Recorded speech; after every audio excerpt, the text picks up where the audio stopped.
দেখুন কত মচমচে হয়েছে, ভেতরে কিন্তু একটুও কাঁচা নেই। আমি কিন্তু লবণ দিইনি, কারণ লবণ দিলে এত সুন্দর পাকোড়া হতো না, শেপগুলো খুলে খুলে যেত। তো এখন আমি কিছু উপকরণ দেব যেন স্বাদটা আরো দ্বিগুণ হয়। কাঁচা পাকা মরিচ একটু ভেজে নিয়েছি, উপরে দিয়ে দিলাম। এখন দেব কিছু ভাজা ধনেপাতা কুচি। যেহেতু আমি বিট লবণ দিইনি, বিট লবণটা একদম পরিবেশন করব সেই সময়ে ছড়িয়ে দেব। তো আমি 1 চামচ বিট লবণ দিলাম। আসসালামু আলাইকুম প্রিয় বন্ধুরা, রমজান স্পেশাল আজ নিয়ে এসেছি এমন এক আলুর পাকোড়া যেটা একবার তৈরি করলেই পুরো রমজান মাস জুড়ে খেতে পারবেন। দেখতে কিন্তু একদম কাঁকড়ার মতো হয়েছে। আমার মেয়েরা এটাকে বলে কাঁকড়া পাকোড়া। আসলে কিন্তু এটা কাঁকড়া পাকোড়া না, এটা আলুর পাকোড়া। পুরো রমজান মাস জুড়ে খাওয়ার জন্য বা সংরক্ষণের জন্য এরকম একটা জারে ভরে রেখে দেব। এটা কিন্তু ইফতারিতে আমরা যখন মুড়ি মাখি সে সময়ে খাওয়া যাবে, এমনিতে খাওয়া যাবে, হুট করে মেহমান এলে তাকে পরিবেশন করা যাবে। এত সুন্দর একটা ক্রাঞ্চি পাকোড়া। তো আমার মেয়ের নামটাই দিলাম কাঁকড়া পাকোড়া। আশা করি আপনাদের ভালো লাগবে, আর ভালো লাগলে আমার চ্যানেলটি সাবস্ক্রাইব করে ভিডিওটি লাইক কমেন্ট শেয়ার করে আমার সঙ্গে থাকবেন। চলুন ঝটপট দেখে আসি এই আলুর কাঁকড়া পাকোড়া। এখানে আমি 3টা বড় সাইজের আলু নিয়েছি। এখানে যে কোনো সাইজের আলু নিলেই হবে। প্রথমে পরিষ্কার করে নিয়েছি, এখন আমি এই উপরের ছালটা তুলে নেব। যেহেতু নতুন আলু, ছালগুলো খুব সহজে উঠে যাবে, একদম ডিপ করে ছেলার দরকার নেই। ছেলা হয়ে গেছে। এখন এখান থেকে একটা আলু নিয়ে আমি পাতলা পাতলা করে কেটে নেব। যত পাতলা কাটা যায় তত রেজাল্টটা ভালো হবে।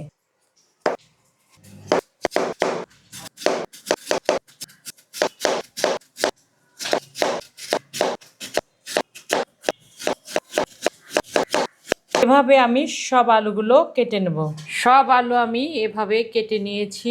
আপনারা চাইলে বটি দিয়েও এই কাজটি করতে পারেন। এখন আমি এখান থেকে এক গোছা আলু নিয়ে যতটা সম্ভব চিকন চিকন করে আমরা কাটবো। যত চিকন করব তত পাকোড়াটা সুন্দর হবে দেখতে।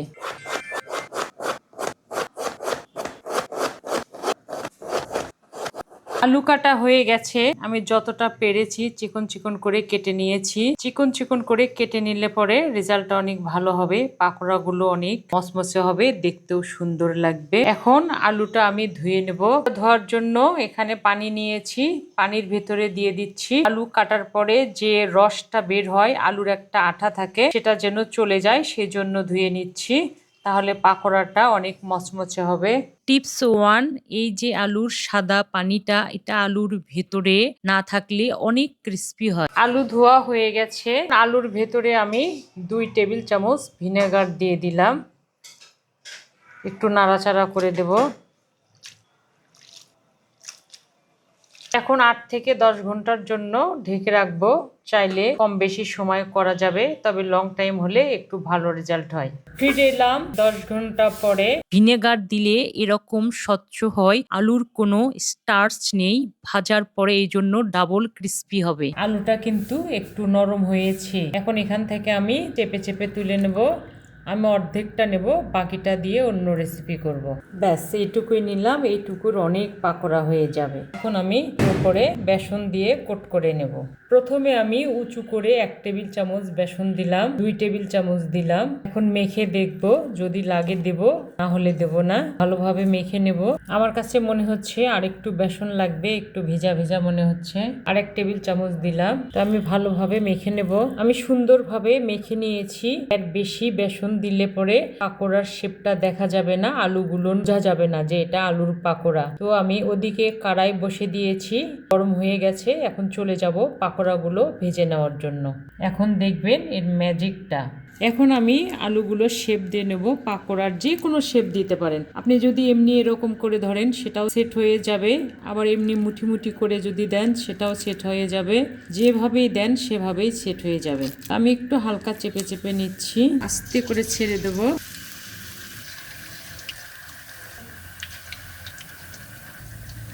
এখন কোনো প্রকার নাড়াচাড়া করব না, একটু ছেট হলে তারপরে নাড়াচাড়া করব। তেলে পড়লে পরে নরম হয়ে যাবে, আস্তে আস্তে পাকোড়াগুলো ক্রিস্পি হতে ধরবে। মিডিয়াম আছে, একটু কালার এলে পরে আমি নাড়াচাড়া করব, একটু অপেক্ষা করব ছেট হওয়া পর্যন্ত। পাকোড়াগুলো সেট হয়ে গেছে, কালার আসতে শুরু করেছে। এ পর্যায়ে সব পাকোড়াগুলো উল্টিয়ে দেব। একটা পাকোড়া কিন্তু ভেঙে যায়নি বা একটা পাকোড়ার পাপড়িগুলো খুলে যায়নি। দেখুন কালারটা কত সুন্দর হয়েছে। এখন উল্টিয়ে পাল্টিয়ে পাকোড়াগুলোর আমি ভেজে নেব। এখন জালটা একটু মিডিয়ামের চেয়ে লো করে দেব, যেন ভেতরে কাঁচা না থাকে। সব পাকোড়াগুলো ভাজা হয়ে গেছে, দেখে বুঝতে পাচ্ছেন একদম লালচে কালার হয়েছে। জালটা কমিয়ে উঠিয়ে নেব। একটু আস্তে আস্তে ওঠাতে হবে, না হলে এত ক্রিস্পি হয়েছে ভেঙে যাবে।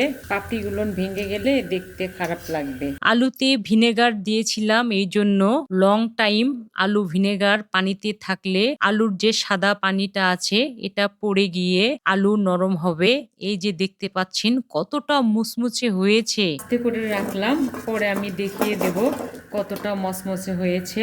পাকোড়াগুলো ভাজা শেষ হয়ে গেছে। প্রিয় বন্ধুরা, দেখতে পেয়েছেন কত সহজভাবে আজকের এই আলুর পাকোড়া তৈরি করলাম, বা আমার মেয়ে যে নামটা থুয়েছে কাঁকড়া পাকোড়া, দেখতে আসলে কাঁকড়ার মতোই হয়েছে। এভাবে আপনারা তৈরি করবেন, ছোট বড় সবাই খেয়ে অবাক হয়ে যাবে। আজ এ পর্যন্তই, আবার দেখা হবে রমজান স্পেশাল রেসিপি নিয়ে। ভালো খান, সুস্থ থাকুন, আমার জন্য দোয়া করবেন। আল্লাহ হাফেজ।